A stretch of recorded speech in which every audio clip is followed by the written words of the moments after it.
Γεια σας παιδιά, σήμερα θα σας δείξω κάποιες πέτρες που δεν έχω ξαναδεί, είναι όλες αυτές που είναι, θα σας δείξω πρώτα αυτή είναι εδώ, είναι μαύρη, δεν ξέρω, κάτσε να σας δείξω λίγο στη σκιά.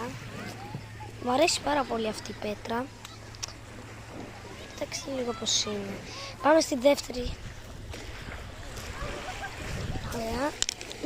Είναι μαύρες, μου αρέσουν πιο πολύ. Να, αυτά εδώ αυτά. Άμα τα βάλεις σε νερό, σαν να γυαλίζουν, αυτό μου μοιάζει εμένα. Δείξτε λίγο. Θα σας δείξω και το δεύτερο και το τρίτο. Αυτό το δείξαμε, μην χαθούν όμως. Αυτά εδώ θέλω να σας δείξω που δεν τα έχω ξαναδεί σε μια θάλασσα. Είναι σαν να έχουν γράψει κάτι. Να, κοιτάξτε λίγο εδώ. Θα το βάλω σε σειρά. Αυτό είναι πάρα πολύ. Εδώ. Αυτό εδώ. Σαν να έχει γράψει κάποιος κάτι. Και εδώ να έχει διαγώσει κάποιος κάτι. Και εδώ πέρα, σαν να έχει διαγώσει πάλι κάτι. Για να δούμε. Οι άλλες, όχι αυτό, ναι και αυτό,